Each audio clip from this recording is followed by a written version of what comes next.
읽은 본문으로 주의 종에게 말씀하신 것을 견고하게 하소서라는 제목으로 하는 말씀을 전하겠습니다. 1절에 보면 다윗이 그의 궁전에 거주할 때에 여호와의 언약궤를 기억합니다. 나는 백향목 궁에 있는데 여호와의 언약궤가 휘장 가운데 있다. 하나님의 임재 의식이 다윗에게 확실하게 있음을 볼 수 있어요. 여호와의 언약궤를 기억하는 것은 하나님의 살아계심을 기억하는 것입니다. 그래서 여호와 하나님 말씀을 앞세워 나가고 어떤 일을 하기 전에 하나님의 말씀이 정말 말씀에 나의 모든 일이 합당한지를 확인하는 신앙을 가지고 있는 것이죠. 그 마음으로 이제 다윗은 성전을 건축하려고 합니다. 그래서 성전 건축하려고 하는 마음을 나단에게 이야기하죠. 선지자에게.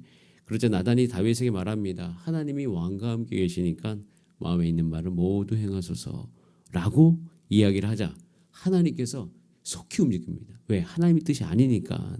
하나님이 이미 이 언약궤를 옮길 때부터 다윗을 통해서 성전을 지을 마음이 없었어요. 그래서 속히 움직이셔요. 하나님의 말씀을 드러내기 위하여. 자, 3절 말씀을 같이 한번 읽어볼까요? 3절 4절 시작. 그 밤에 하나님의 말씀이 나단에게 임하여 이르시되 가서 내 종 다윗에게 말하기를 여호와의 말씀이 너는 내가 거할 집을 건축하지 말라. 그 밤에 하나님의 뜻을 나단 선지자에게 속히 정확하게 보여주십니다. 건축하지 말라라고 하시죠. 건축하지 말아라. 그래서 나단이 이 모든 말씀을 다윗에게 그대로 다 전하는 장면이 15절에 나와 있어요. 하나님, 내가 하나님을 위해서 이거 하려고 하는데 하나님 하지 말라는 거예요. 여러분, 이 모습은요, 다윗의 삶을 통해서 하나님께서 보여주고자 하는 것을 정확하게 우리 삶에 보여줍니다. 하나님께서 다윗의 삶을 통해서 보여주고자 하는 모습은 하나님의 주권이 임한 모습인 것이에요. 하나님의 다스림이 온전히 임한 모습인 거예요. 즉 다윗이 기도합니다. 근데 하나님이 아니다라고 합니다. 그러면 다윗은 하지 않습니다. 하나님이 아니다 하면 하지 않는 삶. 하나님께서 이걸 너무 좋아하십니다. 이유는요, 하나님과 사람과의 관계가 어때야 된다는 것을 정확하게 표현해주고 있기 때문이에요. 하나님께서는요, 사람이 어떤 일을 자기에게 행하시는 것을 원하는 것이 아니라 하나님께서는 하나님의 말을 듣기를 원하시는 거예요. 하나님께서 원하시는 것은 하나님의 말을 듣는 관계를 원하시는 거예요. 즉 말씀이, 하나님의 말씀이 적용되면 생명력이 일어나잖아요. 즉 하나님과 우리와 관계 속에서 하나님이 원하시는 것은 그 하나의 말씀이 적용되는 관계를 원하시는 거예요. 하나님께서 여러분의 삶 가운데 하나님의 생명이 넘치는 말씀이 적용되어지기를 원하십니다. 하나님이 원하시는 건 그거예요.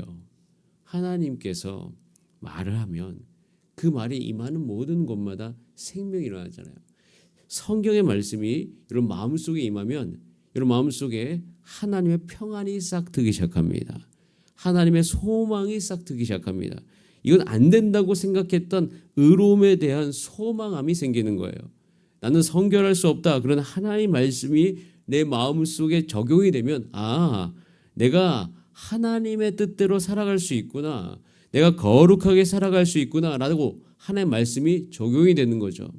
즉 내가 하나님을 위해서 무슨 일을 하는 것보다 그 말씀이 내 안에 적용되기를 원하는 거예요. 하나님의 말씀이 가정 안에 적용이 되면 그 가정 안에서 모든 관계가 새로워지고 가정을 위해서 헌신하며 인내하며 절제하며 살아갈 수 있는 힘이 우리 가운데 임하게 되는 것입니다. 하나님의 말씀이 적용되는 관계를 원하시는 거예요. 그래서 그 적용되는 것을 어디다 적용하십니까? 건축하지 말아라. 건축. 하나님을 위해서 하는 일조차도 하나님 말씀대로 하라는 거예요. 하나님을 위하는 일조차도 하나님이 하지 말라면 안 하는 거예요. 이렇게 하나님께서 우리 가운데 보여주시는 거죠. 자, 그러면서 우리 4절 말씀을 다시 한번 읽어볼까요? 시작. 가서 내 종 다윗에게 말하기를 여호와의 말씀이 너는 내가 거할 집을 건축하지 말라. 이렇게 하나님께서 다윗에게 말을 하고 다윗이 듣잖아요. 이 말을 하고 듣는 모든 것을 통하여서 하나님께서 정확하게 다윗의 정체성을 보여주죠. 내 종 다윗. 종이라는 것은요, 주인의 말씀이 적용되는 관계를 이야기하는 거예요. 하나님께서 정말 사랑스러운 표현으로 다윗을 향하여 내 종 다윗, 내가 말을 하면 적용이 되는 다윗. 저는 이 세상에서 가장 좋은 종이 하나님의 종이라고 생각합니다. 왜냐하면 하나님은, 하나님의 그 말씀은 우리를 해하려고 하는 말씀이 전혀 없기 때문이에요. 하나님의 말씀은 이해가 안 될 뿐이지, 간혹 우리보다 차원이 너무 높아가지고 우리가 다 알 수 없기 때문이지, 하나님의 말씀은요 전혀 우리를 해하려고 하는 의도가 없으십니다. 단 1%도. 제가 그것을 깨닫고 나서부터 하나님에 대한 말씀에 대한 태도가 바뀌었어요. 하나님, 제가 이해가 안 됩니다.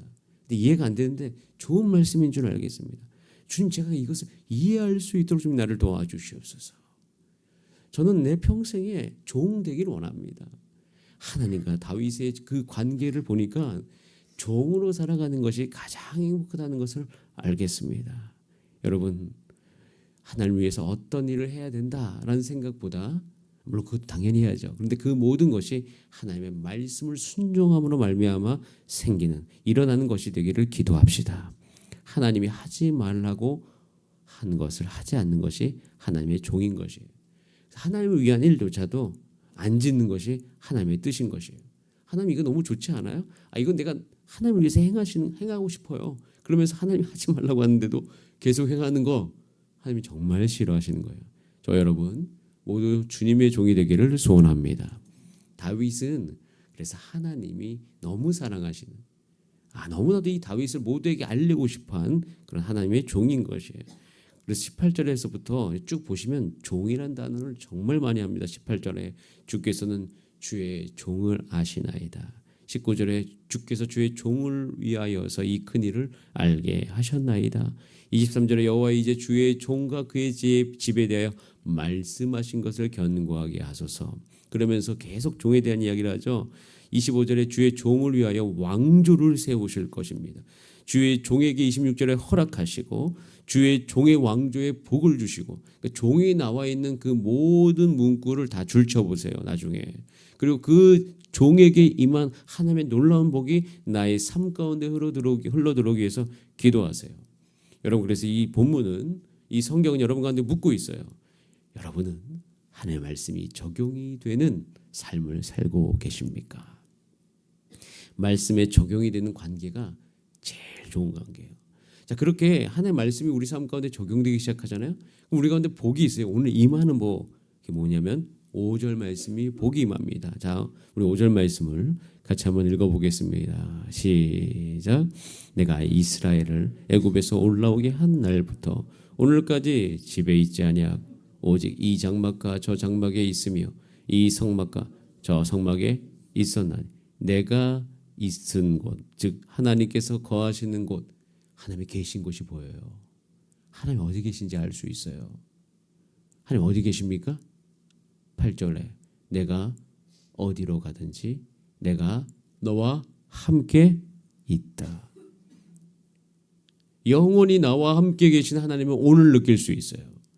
하나님의 말씀을 듣기를 결정해 보세요. 하나님이 나와 가까이 계신 게 느껴집니다. 에베소서 2장 21절에 이것을 이야기하고 있죠. 그의 안에서 건물마다 서로 연결하여 주 안에서 성전이 되어가고 너희도 성령 안에서 하나님이 거하실 처소가 되기 위하여 그리스도 예수 안에서 함께 지어져 가느니라. 하나님께서 지금도 교회를 세우고 계셔요. 만들고 계셔요. 지금 주사랑교회 안에서 하나님께서 성전을 만들고 계십니다. 어디요? 여러분. 하나님이 거하실 처소가 되기 위하여 하나님께서 지금 일하고 계시는 거예요. 여러분, 하나님께서 성전 짓지 않았지만 이 종인 하나님의 말씀이 적용이 되는 다윗의 삶을 향해서 네가 어디로 가든지 내가 항상 너와 함께 있을 거다. 그러니까 다윗의 삶 자체가 성전인 거예요. 놀라운 복인 것이에요. 하나님께서 이렇게 우리를 인도하고 계십니다. 그리고 하나님께서는 이제 너희의 삶이 나의 성전이 된다. 말씀이 적용된 너의 삶이 나의 성전이다라고 이야기하면서 그 삶을 통하여서 하나님께서 하시고 싶은 게 10절이에요. 자, 같이 한번 읽어보겠습니다. 시작. 전에 내가 사사에게 명령하여 내 백성 이스라엘을 다스리던 때와 같지 아니하게 하고 또 내 모든 대적으로 내게 복종하게 하리라. 또 내게 이르노니 여호와가 너를 위하여 한 왕조를 세울지라. 너가 누구예요? 다윗이죠. 다윗의 삶이 뭐예요? 하나님의 말씀이 적용되는 삶이죠. 하나님의 종인 거죠. 하나님의 종을 통해서 하나님께서는 왕조를 세우세요. 하나님의 나라입니다. 다윗은 하나님 나라의 예표예요. 그리고 이 왕조는 누굴 통해서 우리 가운데 이루어졌습니까? 예수 그리스도를 통하여서 다윗에게 말씀하신 그 영원한 언약을 지금 우리 가운데 세워주신 거예요. 하나님의 말씀이 적용되는 우리를 통하여서 하나님 지금도 이거 소망하고 계십니다. 하나님이 영원한 왕조를 예수 그리스도 안에서 함께 세워가게 되기를 간절히 원하십니다. 하나님의 나라는 다윗을 위하여 세운 나라, 하나님의 나라는 예수님을 믿는 예수님과 연합된 자를 위해서 세운 나라, 즉 여러분의 삶이죠. 하나님의 말씀이 적용되는 여러분의 삶에 여러분의 인생을 하나님께서 견고하게 하실 것이에요. 왠지 아세요? 여러분의 삶이 하나님의 왕조이기 때문입니다. 여러분의 삶이 하나님의 나라이기 때문인 것이에요. 여러분 여기까지 이르게 되고 이것을 정말 믿음 가운데 우리가 견고하게 받아들이잖아요. 그러면 우리 인생을 향한 두려움이 사라져갑니다. 물론 그 순간순간만큼 두려움이 엄습하지만 얼마 지나지 않아서 사라져가요. 얼마 지나지 않으면 우리는 견고히 설 수 있어요.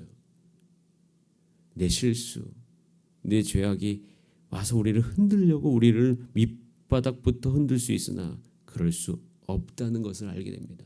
다윗을 살펴보세요. 그의 왕조가 순간적으로 흔들렸으나 결국엔 그 왕조가 어떻게 해요? 끝까지 견고하게 세워져 가는 것을 볼 수 있어요. 여러분 이것까지 알고 나중에 사무엘 상하에 가서 다윗의 이야기를 다시 살펴보세요. 다윗의 인생 속에 얼마나 흔들릴 만한 요소가 많았습니까? 그리고 얼마나 그것이 어려웠습니까? 그러나 하나님께서 그 왕조를 지켜주잖아요. 그걸 통해서 우리는 우리의 삶을 볼 수 있어요. 자, 그 삶이 우리 같이 14절과 23절에 나와 있는데 14절에는 내가 영원히 견고하리라 하나님께서 말씀하셨어요. 이런 여러분의 삶을 향하여서. 그래서 우리는 고백을 해야 돼요. 어떻게 고백을 해야 돼요? 23절에 고백을 해야 되죠. 자, 이 기도를 오늘 이 새벽에 드리셔야 됩니다. 같이 한번 읽어봅니다. 시작. 여호와여, 이제 주의 종과 그의 집에 대하여 말씀하신 것을 영원히 견고하게 하시며 말씀하신 대로 행하사. 말씀하신 것을 견고하게 하시며 말씀하신 대로 행하여 주시옵소서. 이 새벽에 우리가 고백해야 되는 거예요. 제가 예전에 신학대학원을 가고 그리고 이제는 목회의 길을 걸어야 되겠다 결정했을 때 내 인생을 향한 확실한 어떤 보증이 없었습니다. 실제잖아요. 결혼을 해야 되고 재정이 있어야 되고 집이 있어야 되고. 근데 이 모든 것이 어려웠을 그때에 날마다 기도했어요. 하나님, 저는 주의 종이 되기로 결정합니다. 하나님의 말씀이 적용되는 삶을 살겠습니다. 이제는 나의 인생을 견고하게 하여 주시옵소서. 포기하지 않고 하나님의 손에 붙들려 있기를 소원합니다. 새벽에 기도할 때마다 지혜롭게 하여 주시고 무엇을 행해야 될지 알게 하여 주시고 하나님의 말씀이 내 삶 가운데 적용되는 것을 위하여서 내가 몸부림치리니 주여 나의 삶 가운데 잘 행할 수 있도록 내 마음과 생각과 감정을 주님 다스려 주시옵소서. 이렇게 기도했더니 하나님께서 그 모든 시간 속에서 역사해 주시고 알게 해 주셨던 것을 기억합니다. 여러분 오늘 이 새벽에 기도합시다. 여러분의 삶은 흔들리지 아니할 것입니다. 그래서 하나님의 말씀이 적용되는 삶을 위해서 주님 내가 그렇게 살겠다고 고백하시길 바랍니다. 그럼 하나님께서 여러분의 왕조를 영원히 세워갈 줄 믿습니다. 예수 그리스도 안에서 거듭난 우리의 삶이 하나님의 나라인 것을 기억하면서 주여 말씀하신 것을 영원히 견고하게 하옵소서. 이 고백을 통하여서 이 새벽에 은혜 가운데 거하시기를 소원합니다. 다 함께 기도하시겠습니다. 이 시간 기도할 때 하나님 감사합니다. 흔들릴 것 같은 나의 삶, 흔들리고 있는 나의 삶같이 느낄 때가 너무나도 많이 있으나 주님 오늘도 다윗의 삶을 통해서 우리가 어떠한 존재인 것을 보여주심에 감사드립니다. 주여 나의 삶이 흔들리지 아니할 것입니다. 주님 내가 기도합니다. 하나님의 말씀이 나의 삶 가운데 적용되게 하여 주시옵소서. 그것을 내가 받아들입니다. 주님 역사하여 주시옵소서. 다 함께 주여 한번 부르신 다음에 합심으로 기도드립니다. 주여